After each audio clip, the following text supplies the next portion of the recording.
Upload the last part for the play. Halo bro, kali ini saya akan mengelalajokan film yang berjudul Hitman.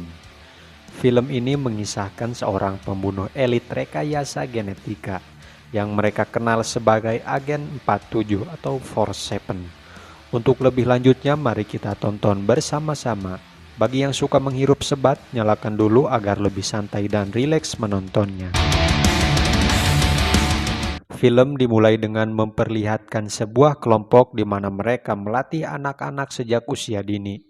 Mereka semua dilatih untuk disiplin dan melawan rasa takut apa yang akan terjadi ke depannya terhadap mereka. Sebuah hasil genetika menciptakan dan melatih mereka menjadi pembunuh-pembunuh profesional. Namun organisasi tidak memberikan nama kepada mereka, melainkan hanya dikasih sebuah nomor. Mereka semua akan dikasih sebuah tanda di belakang kepala mereka. Berlokasi di Afrika, di mana kita melihat mobil yang ditumpangi para pria-pria bersenjata.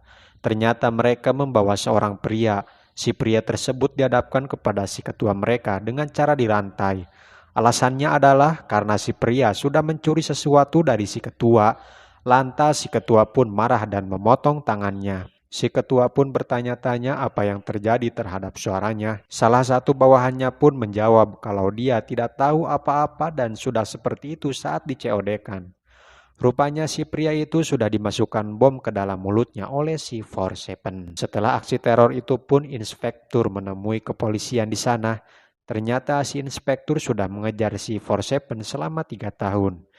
Si Pak Jenderal menegaskan kalau mereka masih mempunyai polisi yang kompeten dan berkualitas tinggi. Mereka percaya kalau pembunuhan itu dilakukan oleh saudaranya sendiri. Karena paham betul tentang si 47, inspektur mengatakan kalau dia adalah pembunuh yang terbaik dalam setiap pekerjaannya. Dan mari kita perlihatkan sosok si 47 ini berwibawa penuh karisma. Saat ini dia sedang ngeleut secangkir teh gelas. Di situ ada perawan cantik yang kepoan terhadap teh gelas yang si 47 minum.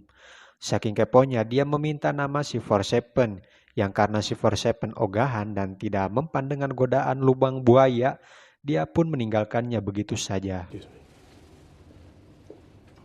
Setiap langkahnya dia selalu memperhatikan sekelilingnya. Kemudian dia menaburkan bulatan-bulatan kecil di lantai dan memasang sebuah jebakan di pintunya.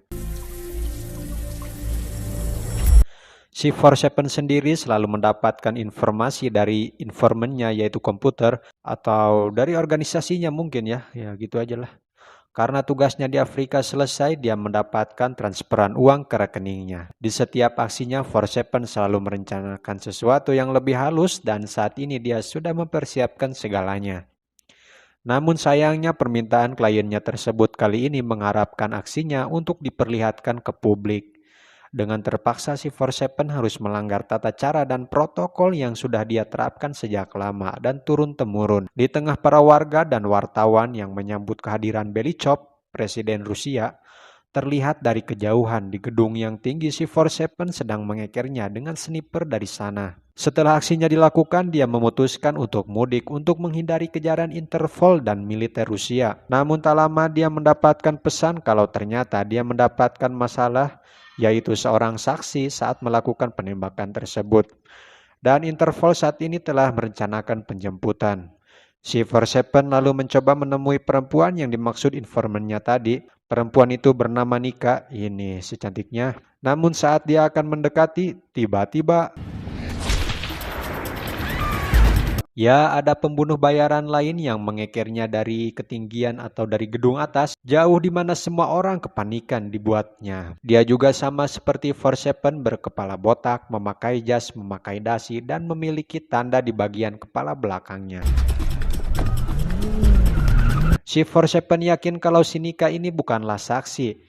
Si 47 juga tidak mendapatkan bayaran atas penembakan Belichov karena tugasnya tidak diselesaikan dan sekarang Belichov masih hidup. Karena tembakannya meleset, si 47 pun kesal ketika komputernya tidak menunjukkan siapa klien yang memesan penembakan Belichov ini. Di luar rupanya inspektur dan militer Rusia sudah berada di lokasi penyergapan, di mana mereka langsung masuk ke dalam.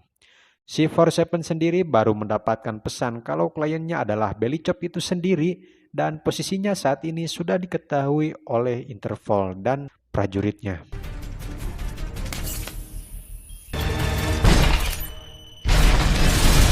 Lalu, dia mengambil pistol yang disimpan di kotak khusus. Dengan waspada dia bergerak lalu menembak para musuh yang mengincarnya. Dengan memutuskan akses lift, dia turun ke bawah dan menembak mereka satu persatu dari atas.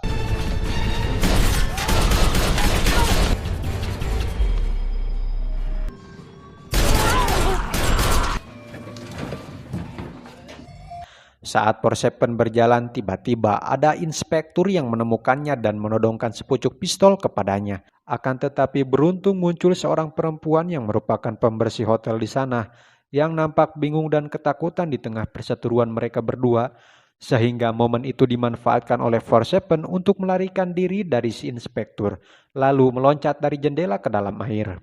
Inspektur dan Jack menemukan kotak dari Forsepen yang berisi benda-benda khusus yang tak lama dia didatangi oleh Komandan Yuri yang mengajaknya untuk mengobrol berdua. Dia menyuruh inspektur untuk meninggalkan pekerjaan intelijen ini dan menyerahkannya kepada FSB atau kepolisian di sana. Si Forsepen sendiri sedang pergi ke toko pakaian untuk membeli jas.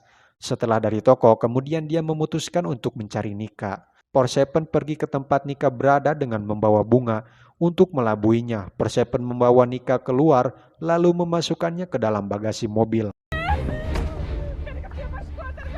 Nika diikatkan di atas kursi untuk diinterogasi dan diberikannya beberapa pertanyaan terkait penembakan terhadap Belichop. Nika berkata kalau Belichop memiliki seorang kembaran, namun Forsepen yakin kalau yang dia tembak adalah yang asli. Nika sengaja mentato wajahnya karena itu bagian tubuh yang tidak akan disentuh oleh Belichop. Si Forsepen pun berubah pikiran dan akan memutuskan untuk mencari keberadaan Udre Belichop yang menjalankan perbudakan gadis-gadis, narkoboy, dan penjualan senjata kepada semua orang. Dan sekarang Forsepen akan menyelesaikan di mana dia disewa untuk mengerjakannya dan menemukan siapa yang ada di balik semuanya. I'm gonna finish the job I was hired to do. Untuk mencegah pelarian Forsepen, si kapten mengadakan pertemuan dengan inspektur. Bahwasannya mereka akan menutup total akses keluar masuk kota sehingga dia tidak akan bisa keluar. Sebagai orang yang lebih mengenal Forsepen, inspektur tidak begitu memperhatikan solusi dari si kapten tersebut. Karena dia pembunuh seperti hantu dan bisa melakukan segalanya. Balik lagi kepada Forsepen dan Nika yang sedang berada di stasiun, di mana Nika disuruh untuk pergi ke gerbong terakhir. Di situ juga ada inspektur dan Jack yang sedang melacak Forsepen. Sementara Forsepen diam-diam diikuti oleh seseorang di mana dia langsung masuk ke dalam lorong. Dengan hati-hati orang tersebut mencari Forsepen ke suatu tempat. Tanpa dia sadari, Forsepen sudah ada berada di belakangnya, menghajarnya dengan beberapa gerakan saja yang membuatnya tidak bisa berbuat banyak. Tell me why. Forsepen melihat ada bayangan seseorang yang sedang mengikutinya, sehingga dia waspada hingga merasakan ada suara yang mencurigakan di dalam gerbong kereta api. Awalnya muncul satu pria botak, namun tak lama dua pria botak lagi muncul dan yang kerennya sekarang ada 4 pria botak yang mungkin mereka berasal dari organisasi yang sama. Mereka semua menodongkan senjata satu sama lain untuk saling menjatuhkan. Karena mungkin bertarung menggunakan pistol kurang membrutal, mereka menjatuhkan senjatanya masing-masing dan akan menggunakan 2 katana sekaligus. Dan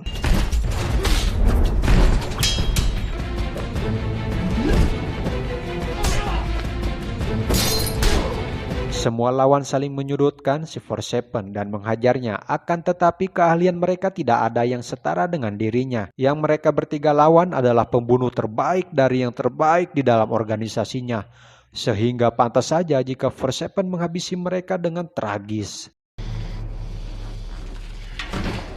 Selesai mengalahkan mereka bertiga, Forsepen dikagetkan dengan keberadaan Nika yang sembunyi sambil meringis ketakutan. Mungkin karena baru saja melihat aksi Forsepen yang sangat brutal kali ya. Dia menyuruh Nika untuk diam karena ada suara pergerakan seseorang. Rupanya itu adalah Jack yang berhasil ia tikam dan menembak si inspektur yang dari tadi sudah mengikutinya. Dengan raut wajah yang menakutkan dan ambisi ingin menembak si inspektur, sekeras apapun lelaki, semenyeramkannya seorang lelaki, dia akan tetap lembut di hadapan wanita. Di mana Nika memohon kepada Forsepen untuk menghentikan aksinya tersebut. She saved your life. Petugas puskesmas pun langsung turun untuk mengobati luka yang dideritai si inspektur dan si Jack. Tak lama mereka dihampiri oleh Komandan Yuri, mereka akan menulis laporan memuji Interpol atas bantuannya, atau mereka akan melamporkan ketidakmampuan si inspektur. Balik lagi ke Forsepen dan Nika, di mana Nika mengeluhkan kalau dia kehabisan oksigen karena sulit bernapas seharian berada di dalam bagasi mobil. Rupanya Forsepen memiliki hati nurani dengan memberikannya roti untuk dia makan. Nika mengatakan kalau dirinya menjadi pelacur bukan karena keinginannya, dia adalah propertinya Belichop dan selalu membayarnya. Dia juga menceritakan masa lalunya yang disiksa terus-terusan, dicambuk sehingga membuatnya kesakitan dan menangis. Dia tak pernah merasa berbeda selama hidupnya ketika bertemu lelaki yang tidak mau untuk menidurinya ataupun ingin membunuhnya. Malamnya Nika menemui seseorang di sebuah restoran, lalu memberikannya ponsel untuk berbicara dengan Forsepen yang sudah mengintainya dari tempat lain. Memberikan berkas foto Audrey Belichop, Forsepen meminta sedikit bantuan kepadanya. Dia menjelaskan bahwa Audrey telah merencanakan sesuatu dengan seorang pengedar senjata dari Jerman bernama Fries. Kebetulan mereka berdua belum pernah bertemu, artinya Forsepen mendapatkan peluang menuju Audrey di Istanbul dalam waktu 2 hari.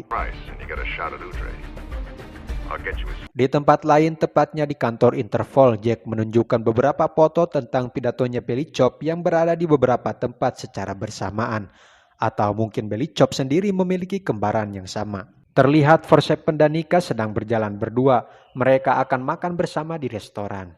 Si Forsepen rupanya memiliki pemahaman dan daya ingat yang kuat ketika dia diberikan beberapa pertanyaan oleh Nika. Saat ada seseorang pria yang ke toilet, si Forsepen langsung beranjak dari kursinya untuk mengikuti orang tersebut. Sebelum masuk ke toilet, dia diperiksa dulu oleh penjaga yang ditakutkan membawa senjata-senjata tajam. Namun si Forsepen ke toilet hanya untuk mengambil pistol yang dia sembunyikan di bak kloset, lalu menembak salah satu penjaganya dan menangkap pria bernama Fries ini dengan cara menyuntikkan bius kepadanya. Setelah menghabisi targetnya bernama Fries, Forsepen kemudian masuk ke kediaman Audrey dengan seorang diri. Dan benar saja Audrey pikir pria yang didatanginya saat ini adalah Fries konsumennya, serta membawa koper uang dalam jumlah yang banyak. Audrey kemudian merekomendasikan senjata-senjatanya untuk dijual, di mana saat Audrey menembak si Forsepen, melemparkan kopernya yang sudah ada peledaknya ke atas meja dan...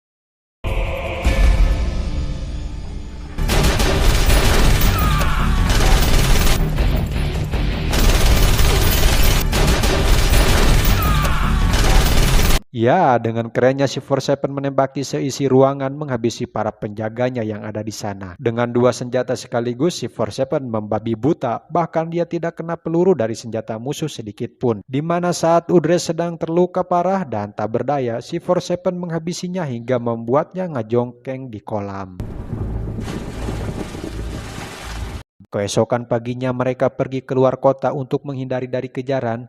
Di situ Forsepen mengatakan kalau dia ingin menghabisi Belichop. Dengan begitu mereka tidak akan lagi mengincar Nika. Si Forsepen menjelaskan kalau dia tidak diberikan nama di tempatnya. Dia dibesarkan, mereka hanya memberikannya nomor dan dia adalah 47 atau bisa disebut Opat 7. Sehingga itu sudah cukup menjelaskan kepada seorang Nika. Kemudian kita diperlihatkan kepada Belichop dan si Komandan Yuri yang rupa-rupanya ikut terlibat. Si Komandan dan Belichop harus waspada karena organisasi telah mengirimkan agen terbaik dari yang terbaik sehingga Forsepen tidak lama lagi akan menemukan mereka. Tiba-tiba lampu ruangan padam, si Komandan berjalan sendirian, dia mendengar sesuatu yang mencurigakan. Dengan sepucuk pistol dia berjalan ke lantai atas dan... Ya, disebut juri lain, dia adalah Forsepen langsung menyandranya di dalam bak mandi. Dia memiliki 30 detik untuk memerintahkan temannya untuk menembak Belichop. Namun jika tidak, generator akan dijalankan yang akan membuat kulitnya mencair dan darahnya akan menguap. Saat ini Belichop sedang memberikan pidato-pidato kepada seluruh warga. Detik per detik pun berjalan membuat si komandan kepanikan. Tak lama terhubung ke snipernya untuk merubah target dengan menembak Belichop. Belichop pun diamankan oleh militer Rusia. Tanpa dia sadari, Forsepen menyamar di sana dan menembakkan senjata. Kini hanya Bellicop yang masih hidup lalu membawanya ke ruangan yang rupanya sudah ada si sniper yang mengajaknya berkelahi. Selesai menginterogasi Bellicop, kemudian dia ditembak yang kemudian disusul oleh helikopter yang menembakkan ke dalam hingga membuat si 47 menghindar dari tembakan tersebut. Setelah itu dia duduk di atas kursi yang tak lama muncul si inspektur dan Jack beserta anggotanya untuk menangkap si 47. Si 47 dengan senang hati ditangkap oleh mereka. Namun di tengah perjalanan mereka dicegat oleh anggota CIA. Sialnya si 47 sudah tidak ada lagi di dalam mobil mereka dan sekarang urusan agen Smith dan 47 menjadi impas. Tamat.